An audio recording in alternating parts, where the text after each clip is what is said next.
شہادت رسول اللہ صلی اللہ علیہ وسلم کے بارے میں بعض دفعہ ہمارے شیعہ بھی ایسا کرتے ہیں جو قطعاً ایک ظلم ہے کہ مجلس کا پوسٹر ایسا آتا ہے وفات رسول اللہ و شہادت امام حسین. خیانت ہے یہ.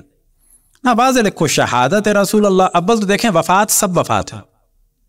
اللہ یتوفی الانفس, امام حسین کی بھی وفات ہے. وفات کیا معنی ہے؟ روح اور جسم میں جدائی. اللہ یتوفی الانفس حین موتها, کہ اللہ سبحانہ و تعالی روح کو جدا کر دیتا ہے موت کے وقت. بس یہ روح جدا ہو گئی. اس چیز کو کیا کہا جاتا ہے؟ کل نفس ذائقۃ الموت. موت بھی ہے. اب مثال کے طور پر کوئی کہے کہ جی امام حسین کے لیے لفظ موت, وہ تو سب کو آنی ہے. اچھا وفات, ہاں وفات بھی ہے کیونکہ روح اور جسم میں جدائی ہوئی, لیکن یہ قتل ہے. اور معصومین علیہم صلی اللہ علیہ وسلم کے بارے میں روایات خود معصوم سے ہیں وَمَا مِنَّا إِلَّا مَقْتُولٌ أَوْ مَسْمُومٌ, یا ہمیں کسی چیز کے ذریعے سے قتل کیا جائے گا یا زہر دیا جائے گا. اور ان دونوں کے بعد جو مقام حاصل ہوتا ہے اس کو ہمارے ٹیکنیکلی کہا جاتا ہے شہادت. اب اگر کہیں لکھا ہو وفات رسول اللہ تو غلط نہیں ہے وہ, لیکن کلیئر کرنے کے لیے ہمیں کہنا چاہیے شہادت رسول اللہ صلی اللہ علیہ وآلہ وسلم, کیونکہ تمام شیعہ سنی کا اس پہ اجماع ہے کہ اشرف الانبیاء طبعی طریقے سے دنیا سے نہیں گئے, وہ زہر کے ذریعے سے گئے. اب یہ بات الگ ہوتی ہے کہ وہ زہر دینے والی کون تھی, کوئی یہودن تھی یا یہودن نما تھی. صلوات پڑھیں بر محمد وآل محمد. اور اس سلسلے میں ایک اہم ترین روایت ہے جو بخاری میں بھی ہے, دیگر بھی ہے, اس میں ہمارا لیکچر بھی ہے کہ آپ لوگ ضرور دیکھیں, دوسروں کو دکھائیں اور آگے بڑھائیں. حدیث لدود کہ اشرف الانبیاء نے فرمایا تھا کہ میرے منہ میں کچھ نہ ڈالنا, اور ان کی مخالفت کرتے ہوئے ان تمام لوگوں نے اشرف الانبیاء کے منہ میں ڈالا. وَلَدَدْنَاهُ, ہم نے زبردستی منہ میں ڈالا. وَجَعَلَ يُشِيرُ عَلَيْنَا, اور وہ اشارہ کر رہے تھے کہ میرے منہ میں نہ ڈالو. اور بعد میں اپنا دفاع کرنے کے لیے کہا گیا کہ جو کچھ منہ میں ڈالا تھا وہ ہمارے منہ میں بھی ڈالا گیا. اس کا مطلب ہے آپ پر شک تھا, لیکن یہاں پر اصل میں جھوٹی داستان ہے. بتایا یہ جا رہا ہے کہ ہمارے منہ میں ڈالا تھا, واقعاً کچھ نہیں تھا, جبکہ حقیقت یہ ہے جو ان کے منہ میں ڈالا تھا وہ کچھ تھا, اور آپ نے یہ بہانہ بنایا کہ جو ہمارے منہ میں ڈالا گیا. لیکن اس میں یہاں پر بھی پھنس جاتا ہے انسان کہ کیوں اشرف الانبیاء نے کہا کہ ان کے منہ میں بھی ڈالو اور حضرت عباس کے منہ میں نہیں ڈالو. اب یہ حدیث لدود کے بارے میں پورا ہمارا لیکچر ہے. پہلے کہا گیا کہ جی ہم نے ڈالا, بعد میں کہا گیا کہ یہ جو زبردستی دوا ڈالی ہے یہ وہ لائی تھی وہاں سے. کون؟ حبشہ سے. کون لائی تھی؟ اسما بنت امیس پہ ڈالا گیا ہے قتل. اور پھر کبھی ڈالا گیا جناب زینب بنت جہش پر, مختلف لوگوں پہ ڈال گیا. یہاں سے پتہ چلتا ہے کہ اس کا مطلب اشرف الانبیاء کو دیا گیا. تو حدیث لدود اور اس کے بعد جو اصل موضوع ہے, تفصیل سے نہیں جاتے اس میں, کہ اشرف الانبیاء دنیا سے طبعی طور پہ نہیں گئے, گئے تو وہ زہر سے ہیں. اب جب زہر سے گئے, ہم یہ کہتے ہیں کہ انہی دنوں میں دیا ہے زہر. اب اگر کوئی کہے کہ یہ زہر ایک یہودی خاتون نے خیبر میں دیا تھا 8 میں, اس کا مطلب ہے کہ 2 سال 2.5 سال بعد. بابا 2-2.5 سال بعد کوئی زہر سے دنیا سے جائے وہ بھی شہید ہے, 2-3 دن پہلے کوئی زہر دے وہ بھی شہید ہے. تو اہل سنت کو لفظ شہادت استعمال کرنے میں آر کیا ہے؟ کہو کہ یہودی نے زہر دیا تھا اور رسول اللہ صلی اللہ علیہ وسلم شہید ہوئے. بس شہادت ایک بلند مقام ہے, کیوں رسول اللہ سے بلند مقام جو ہے چھینتے ہو؟ یعنی ان کا اگر یہی عقیدہ ہے کہ جی بیویوں میں سے کسی نے نہیں دیا, گھر والیوں میں سے کسی نے نہیں دیا, ایک یہودن نے دیا, گو کہ وہ نظریے میں بالکل غلط ہے. کیوں؟ کہتے ہیں کہ جی اس نے یہ سو کہہ کے دیا تھا کہ اگر یہ نبی ہے تو اثر نہیں ہوگا, اور اگر یہ نبی ہے تو اثر نہیں ہوگا, اور اگر یہ نہیں ہے نبی تو اچھا ہے جان چھوٹے. تو بابا جان تو چھوٹ گئی, اس کا مطلب ہے کہ یہودیہ کا دعویٰ صحیح تھا کہ یہ نبی نہیں ہے, معاذ اللہ معاذ اللہ. تو یہ جو داستان ہے یہ بڑی خطرناک داستان ہے. یہودیہ والی داستان در حقیقت توہین رسالت پر مبنی ہے, انکار رسالت پر مبنی ہے, کہ یہودیہ پر تو حجت ہو گئی کہ میں نے تو زہر دیا تھا, یہ سوچ کے دیا تھا کہ اگر یہ نبی ہیں تو نہیں کھائیں گے, اور اگر نہیں ہیں تو اچھا ہے جان چھوٹے. تو جناب عائشہ سے بھی مسلم میں نقل ہوا, یہ دفن سے ریلیٹڈ جو گفتگو چل رہی تھی اس میں ہم توجہ دلائیں. وما علمناه الا سمعنا صوت المصاحی, کہ ہمیں دفن رسول اللہ کا پتہ نہیں چلا. کب؟ کہ جب پھاوڑوں کی آواز آنے لگی. جب پھاوڑوں کی آواز آئی تو ہمیں اندازہ ہوا. یہاں سے ایک اور چیز کھلتی ہے آگے. یہ جو ان کے کمرے والا موضوع ہے انشاءاللہ اس کو ڈسکس کریں گے. بابا اگر ان کے کمرے میں دفن ہوئے ہیں تو ان کے کمرے کی تو دوسری آپ فضیلتیں بیان کرتے ہیں جہاں وہ رہتی تھی. اچھا اب جا کے اسی کمرے میں دفن ہوئے ہیں تو پھر ان کے سامنے پھاوڑا چلنا چاہیے تھا. یہ تو وہیں بیٹھی ہوتی نا اپنے کمرے میں. لیکن کیا فرماتی ہیں وَمَا عَلِمْنَاهُ إِلَّا سَمَعْنَا صَوْتَ الْمَسَاحِ کہ جب ہمیں پتا چلا کہ پھاوڑوں کی آواز آ رہی, اس کا مطلب دوسری جگہ بیٹھی تھی. بس ان کا کمرہ الگ تھا اور جہاں رسول اللہ صلی اللہ علیہ وآلہ وسلم دفن ہوئے وہ کمرہ الگ تھا. لیکن اگر مان بھی لیا جائے کہ انہی کا کمرہ تھا تو بابا آپ کے والد تو فرما رہے ہیں اور آپ نے بھی ساتھ دیا, کیونکہ جناب عائشہ کا یہ قول ہے کہ یہ والی حدیث کہ جب میراث کا پرابلم اٹھا تو کسی کو بھی علم نہیں تھا سوائے میرے بابا کے, انہوں نے یہ پرابلم سالو کیا. کون سا پرابلم؟ نحن معاشر الانبیاء لا نورث کہ ہم انبیاء میراث نہیں چھوڑتے. تو خود ان کا یہ دعویٰ ہے اپنے ابا کی فضیلت بیان کرتے ہوئے کہ یہ روایت کا علم کسی کو بھی نہیں تھا. اور اسی پر حضرت ام سلمہ صلوات اللہ وسلام علیہا نے ان لوگوں پر اٹیک کیا تھا, بڑا ٹیکنیکلی اٹیک کیا تھا, بڑا زوردار اٹیک کیا تھا کہ یہ نہیں ہو سکتا, کیونکہ پہلا حکم جو رسول اللہ صلی اللہ علیہ وآلہ وسلم کو آیا وہ کیا آیا؟ وَأَنذِرْ عَشِيرَتَكَ الْأَقْرَبِينَ سب سے پہلے اپنے گھر والوں تک پیغام پہنچاؤ. یہ کیسے ممکن ہے کہ میراث کا مسئلہ کہ جو ریلیٹڈ تھا بیویوں سے اور خصوصاً ریلیٹڈ تھا تعداد کے اور مقدار کے اعتبار سے سب سے زیادہ حضرت فاطمہ سلام اللہ علیہا سے, تو نہ بیویوں سے رسول اللہ صلی اللہ علیہ وآلہ وسلم نے فرمایا کہ میں میراث نہیں چھوڑ کے جاؤں گا, اور نہ اپنی بیٹیوں سے فرمایا بھی تو ایک ہی آدمی سے فرمایا.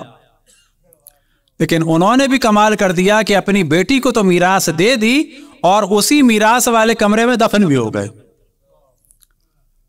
لہذا جب بات ہوتی ہے فضیلت کی تو کہتے ہیں جی رسول اللہ صلی اللہ علیہ وآلہ وسلم کے برابر میں وہ دفن ہے.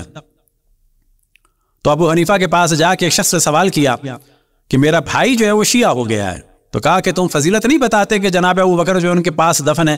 کہا کہ میں نے بتائی تھی, مگر اس نے کہا کہ وہ تو پھر غصبی جگہ ہے.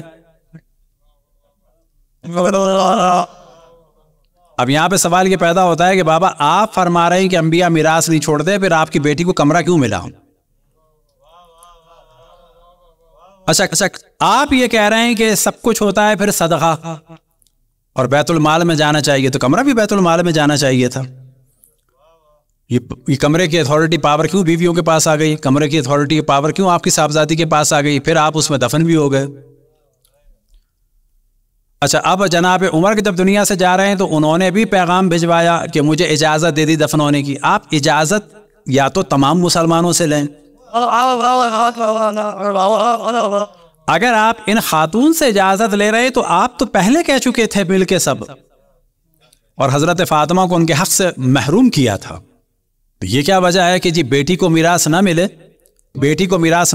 اور بیوی کو میراث مل جائے, اور اس بیوی کی میراث کا آپ کو یقین بھی ہے, اور آپ آخر وقت میں کہتے ہیں جی مجھے دفن ہونے کی اجازت بھی دے دو. لیکن یہاں پر گفتگو ایک اور بڑی کریٹیکل ہو جاتی ہے, اور اس پر شعر بھی ہے ایک کہ جس وقت امام حسن کے دفن کا معاملہ چل رہا تھا تو مروان ملعون آیا. اب یہ بتاتے چلیں کہ جو فتق کا معاملہ ہے تو پہلے سیاسی خلیفہ دوسرے سیاسی خلیفہ نے تو فتق چھین لیا جناب سیدہ سے اور یہ جھوٹی روایت کے ذریعے سے, اور پھر کیا کہا کہ یہ بیت المال میں جائے گا, مال مسلمین ہوگا. چلو جی ہو گیا. اب یہاں پہ سوال ہے اہل سنت سے کہ یہ جناب سیدہ کا دعویٰ تو صحیح نہیں تھا بخلاف کے, معاذ اللہ. اب یہاں پہ تین چیزیں ہو گئیں, یا جناب سیدہ اور مولا علی اور امام حسن امام حسین صحیح تھے اور ام ایمن صحیح تھی, یہ ایک گروپ, یا یہ دونوں حضرات صحیح تھے کہ جنہوں نے جناب سیدہ سے حق لے کر کہا کہ جی ہمارے پاس رہے گا. صحیح ہے. لیکن سوال یہ پیدا ہوتا ہے کہ ان کے بعد آپ کے تیسرے سیاسی خلیفہ جناب ناصل نے یعنی جناب عثمان نے, یہ لقب کس نے دیا ہے؟ ہم نے نہیں دیا, یہ نام وہ رہنا چاہیے, حضرت عائشہ نے دیا ہے. انہوں نے یہ فتق دے دیا کس کو؟ مروان کو۔ اب یہاں پر سوال پیدا ہوتا ہے، بابا یہ ایک فتق سے ریلیٹڈ یہ 5 ہستیاں یہ صحیح ہیں، یعنی مولا علی جناب سیدہ ام ایمن امام حسن امام حسین یہ صحیح ہیں، یا یہ 2 ہستیاں صحیح ہیں، یا یہ ہستی صحیح ہے؟ ان میں سے آپ جس کو بھی صحیح کہیں گے ان 2 گروپس کو آپ کو غلط ماننا پڑے گا۔ اگر آپ تیسرے خلیفہ کو بچاتے ہیں تو ان 2 کو ریجیکٹ کرنا ہوگا، اور باقی اہل بیت کو تو آپ ویسے ریجیکٹ کر چکے ہیں۔ اچھا اہل بیت کو کیا ریجیکٹ کیا ہے؟ سب سے پہلے تو رسول اللہ کو ریجیکٹ کیا ہے، حجر و عصیان اور بکواس کی نسبت دے کے۔ جب انہی کو ریجیکٹ کر دیا تو پھر ان کی بیٹی کی کیا حیثیت ہے؟ تو جب یہ محترمہ امام حسن علیہ السلام کے جنازے کے دفن کے مقابلے میں آئی تھیں تو اس وقت یہ سوار تھیں کس پر؟ خچر پر۔ اور اس پر جناب عباس نے کہا تھا یا حمیرہ یہ کیا ہے، کبھی تم گدھے پہ سوار، کبھی تم خچر پہ سوار ہوتی ہو اور کبھی تم اونٹ پر سوار ہوتی ہو، کیا مراد ہے؟ یعنی کبھی تم حق کے مقابلے میں اونٹ پر سوار ہوتی ہو یعنی جنگ جمل، اور کبھی تم حق کے مقابلے میں آتی ہو اور اس پر تیر چلوانے کے لیے تیار ہو، اس کے جنازے کی توہین کرنے کے لیے تیار ہو، تو تم خچر پہ سوار ہوتی ہو۔ اور بعد میں اس میں جو ہے ایک شاعر نے پھر اس کو کیا، اور بعض جگہ یہ ہے کہ شاید یہ انہی کا شعر تھا، تو دونوں احتمال ہم نے بیان کر دیے کہ فرمایا تبغلتی وتجملتی، تجملتی نہ تبغلتی، بغل کہتے ہیں کس کو؟ خچر، کہ تو خچر پہ بیٹھی، وتجملتی اور تو جمل پہ بیٹھی یعنی ناقے پہ اونٹنی پہ بیٹھی، وَلَوْ عِشْتِي لَتَفَيَّلْتِي اور اگر زندہ رہتی تو اونٹ پر بیٹھ، اگر زندہ رہتی تو ہاتھی پر بیٹھتی، یعنی اگر اور زندہ رہ جاتی تو ایک اور جنگ یہ کرتی تو ممکن ہے اس میں ہاتھی پر بیٹھ کے آتی۔ تبغلتی وتجملتی ولو عشتی لتفیلتی، اگر زندہ رہتی تو پھر اونٹ پر بیٹھ کے آتی، اونٹ ملا نہیں ہوگا۔ وَلَكِ تُسْعُ مِنَ السُّمْنِ وَفِي الْكُلِّ تَصَرَّفْتِ، اور وَلَكِ تُسْعُ مِنَ السُّمْنِ، وَلَكِ تُسْعُ یعنی تمہارا 9واں حصہ تھا 8ویں میں سے، وَفِي الْكُلِّ تَصَرَّفْتِ۔ اب اگر میراث دے بھی دی، پہلی تو بات ہے میراث نہیں دینی چاہیے تھی، لیکن اگر میراث دے دی تو بھی پرابلم ہے۔ وہ کیا پرابلم ہے کہ دعویٰ کیا ہے؟ کمرہ اتنا چھوٹا تھا۔ اب آپ دیکھیں کہ انسان پھنس جاتا ہے۔ وہ یہ بتانا چاہتی ہیں جی نماز جب رسول اللہ صلی اللہ علیہ وسلم پڑھتے تھے تو میں ٹانگیں پھیلا لیتی تھی تو وہ کھڑے ہو جاتے تھے، پھر جب سجدہ کرتے تھے میں ٹانگیں سمیٹ لیتی تھی، تو میری ٹانگوں کے آس پاس ہی نماز ہوتی رہتی تھی۔ کیوں جی؟ کمرہ بڑا چھوٹا تھا۔ تو اب اگر مان لیا جائے 8/10 کا مان لیا جائے، بلکہ 8/9 کا مان لیا جائے، 8/9 فٹ، تو کیا کہا جائے گا کہ 9 فٹ اور یہ 8 فٹ، تو یہ جو 1 فٹ کی پٹی ہے نا یہ بیویوں کی ہوگی، ایک پٹی جو ہے نا یہ بیویوں کی ہوگی، ساری بیویوں کی، 9 بیویوں کی، 8 فٹ اور 9 فٹ، تو یہ ایک جو 1 فٹ کی 9 فٹ کی پٹی ہے نا یہ بیویوں کی ہوگی، تو پر بیوی کتنا ملے گا؟ 1 فٹ۔ پر جنازہ کتنی جگہ لیتا ہے؟ تو انہوں نے یہی فرمایا وَلَكِ تُسْعُ مِنَ السُّمْنِ وَفِي الْكُلِّ تَصَرَّفْتِ، اور تمہارا 8ویں میں سے بھی 9واں حصہ تھا اور سب کا سب مار لیا۔